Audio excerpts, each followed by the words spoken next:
They were queuing at the Theatre Royal, Drury Lane, for tickets today for this afternoon's matinee of Miss Saigon.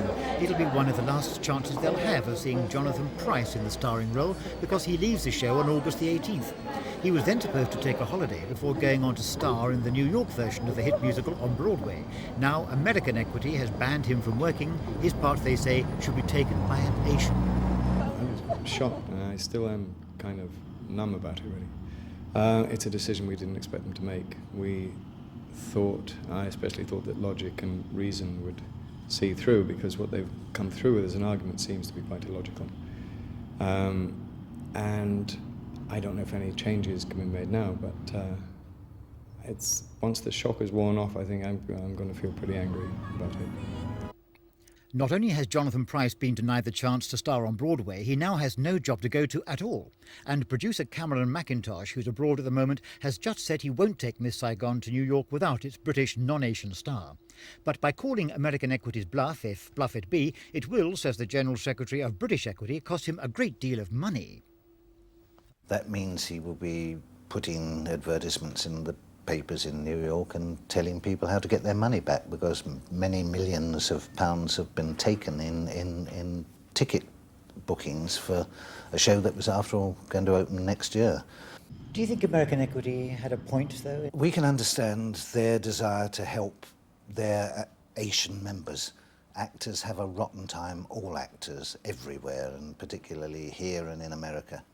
And minority groups of actors have a worse time than ordinary actors, obviously. What we object to, and object to quite strongly, is that they aren't applying those policies to their own members. They're using the coincidence of Jonathan Pryce and Miss Saigon going to Broadway to apply their new policies, try them out on him, and that we consider to be offensive, frankly. There have been problems before about British actors appearing in America in shows, but none thinks critic Sheridan Morley quite like this one.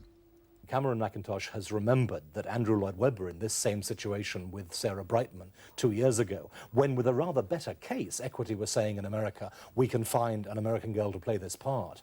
Andrew said, no Sarah Brightman, no show. And Equity, sure enough, came back and said, we think we need the show, because huge numbers of their members will now complain to American Equity that they have been denied work because of the Asian lobby. But in fact, it's even more ironic, isn't it? Because the part that Jonathan Pryce plays is that of a half-French, half-Vietnamese person, so one could argue that a Frenchman at least should play his part. Indeed, and if the rule is followed through, then we have to have all French casts for Gigi. We can never again have a white actor playing Othello. We have to have Danes playing Hamlet. It clearly is not a tenable case. So, unless American Equity backs down, there'll be no Miss Saigon on Broadway. And that'll mean not only no work for Jonathan Pryce, but also no jobs for the dozens of American actors who would have had parts in the musical. Christopher Rainbow for Thames News.